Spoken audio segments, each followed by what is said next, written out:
Hey everyone, welcome to Community Health Corner. I'm Lacey. And I'm Sarah. Today we're here to discuss the importance of prostate cancer screenings. We understand that men have lots of questions about when, why, and which screenings to have, so we asked Charles Krause of Atrium Navicent to help us out. He runs the Man-to-Man Prostate Support Group and was happy to answer our questions. This month we're also focusing on whole grains. We break down what they are, why they're important, and give you some easy ways to incorporate them into your everyday diet. In the spirit of whole grains, we're baking up a delicious fall vegetable pizza using whole wheat crust.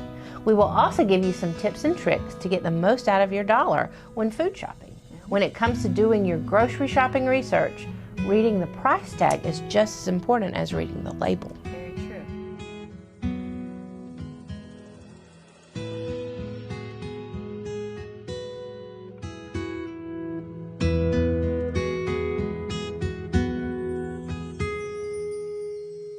Welcome to the Community Health Corner Kitchen. Because we're focusing on grains this month, we're going to make a pizza. You can find fresh dough in most grocery stores, but because we couldn't find fresh whole wheat dough, we opted for the 100% whole wheat Arnold sandwich thins. This product is low in sodium, shelf stable, and because they are individual portions, each person can make their own. Let's get started. So we have our thins. We've separated them out to make two small crusts here. We're going to spoon our sauce on. Some people like more sauce than others. Just gonna get a little bit on there. You wanna run it all the way out to the edges. We're gonna do the second one the same way. Now, if you have kids at home, this is an excellent thing that they can help with. And from there, the fun begins. So today we have mushrooms, pepperoni, bell peppers, and little halved cherry tomatoes. I'm going to use all of that on my pizza. We'll start with the pepperoni. Lay probably 3 or 4 out. This is a good opportunity for you to be reading your nutrition facts label. How many pepperoni is in a serving? You know what? We're going to find out right now. There are 15 slices per serving. Wow, I don't think we can fit 15 on here, but we could probably fit 5. There we're going to add some sliced bell peppers. Again, you washed all of your vegetables before you put them on here. And you can do onions, you can do black olives, veggies are veggies. So, as they say on the My Plate website, vary your veggies. You can also use green bell peppers, red bell peppers, whatever you'd like. We've got halved cherry tomatoes. You wash these and then just slice them in half with a really sharp knife. And you know, if you're working with little kids, you can make fun faces or fun designs, whatever you'd like. Now with these mushrooms, I sauteed them down a little bit before we put them on. This is a nice alternative to canned mushrooms, which tend to have quite a bit of sodium in them. So I just bought the little brown mushrooms and sauteed them in a bit of olive oil, and that was it. And I can't stress enough the importance of washing your hands, because your hands are your best tools, but only if they're clean when you start. Okay. Now we've got an Italian blend of cheese. Some people like more cheese than others. I'm a very cheesy person, where my food is related and in real life, so we're gonna really load it up here. And then finally, we're gonna finish with some Italian blend seasoning. Now we have preheated our oven to 350 degrees, and we've got a little foil-lined baking sheet here. So very carefully, because you've put a lot of stuff on these little pizzas, you're gonna lift them up just like that. So this is what's gonna go into the oven, probably 15 minutes or so. Keep an eye on them after the first 10. And when they're done, let them set for a couple of minutes before you cut them, and enjoy. This month, we are talking about glorious grains. Any food made from wheat, rice, oats, cornmeal, barley, or another cereal grain is considered a grain product. Bread, pasta, breakfast cereals, grits, and tortillas are also examples of grain products. Grains are divided into two subgroups: whole grains, like these, and refined grains. Whole grains contain the entire grain kernel, the bran, germ, and endosperm. Examples of whole grains include whole wheat flour or pasta, oatmeal, whole grain cornmeal, and brown rice. Refined grains, on the other hand, have been milled, which is a process that removes the bran and germ. This is done to give grains a finer texture and improve their shelf life, but it also removes the dietary fiber, iron, and many B vitamins that we need. This is why whole grains are especially important. They are sources of many nutrients, including complex carbohydrates, dietary fiber, several B vitamins, and minerals. Now, most Americans do eat enough total grain food, but few eat enough whole grains. At least half of the grains you eat every day should be whole grains. The amount of grains you need to eat depend on your age, sex, height, weight, and level of physical activity. The MyPlate website, myplate.gov, allows you to create a personalized MyPlate plan. Consuming whole grains as part of a healthy diet may reduce the risk of heart disease and can support healthy digestion. Eating whole grains may also help with weight management.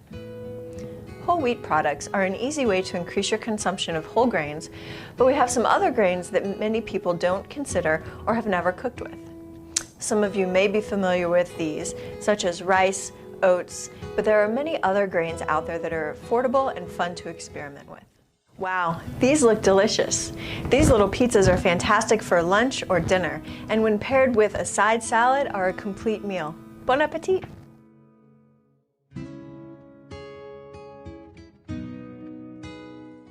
September is Prostate Cancer Awareness Month.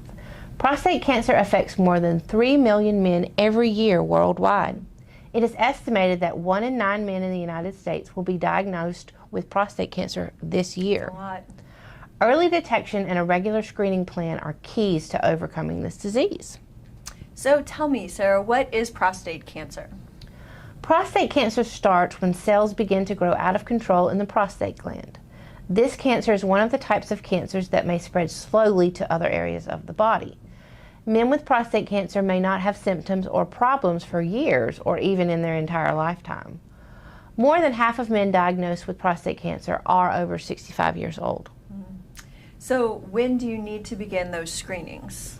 Well, now these are average recommendations, so each person should probably consult with their physician to determine the best age at which to begin their own individual screenings. So men who are at an average risk of prostate cancer should begin screening at age 50. Men who are at a high risk of developing prostate cancer should probably begin screening at age 45.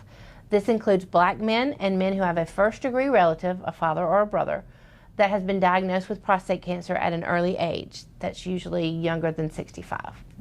Men at an even higher risk are men who have had more than one first-degree relative who have had prostate cancer at an early age. These men should probably begin their screenings at about 40. Okay, so tell me what a PSA test is.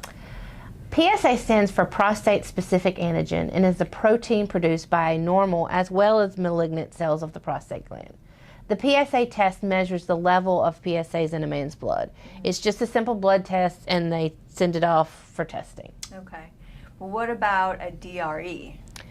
So a DRE is a digital rectal exam and it's often used in conjunction with the PSA test to help the physician check for cancer. Good to know. So talk to your doctor at your next physical. Make sure to mention that you have some questions about your prostate health.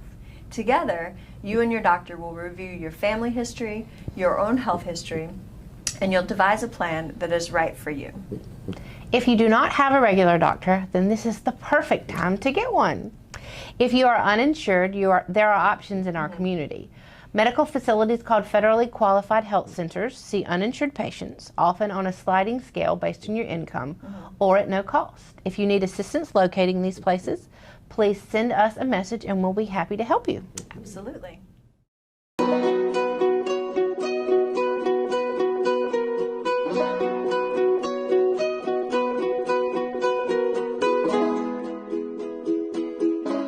September's economic focus covers how to read the shelf tag at the grocery store, when to utilize the large format stores such as Sam's and Costco, and we'll take a look at when it makes sense to buy in bulk.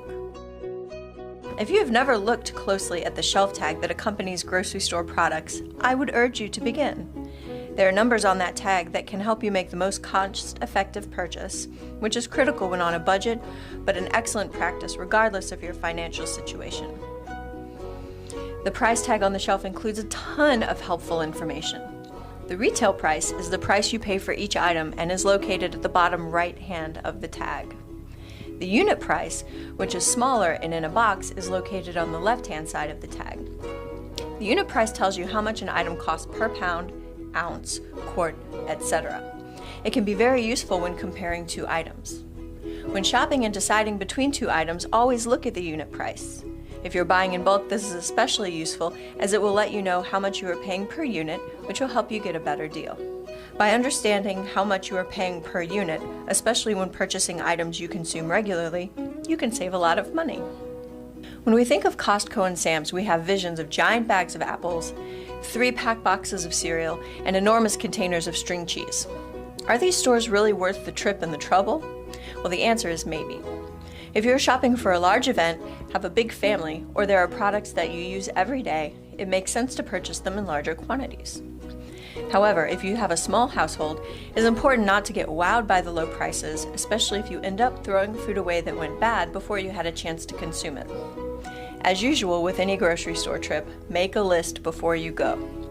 If you have the time and resources to shop around, then absolutely make the trip to Sam's or Costco for the items you use in large quantity.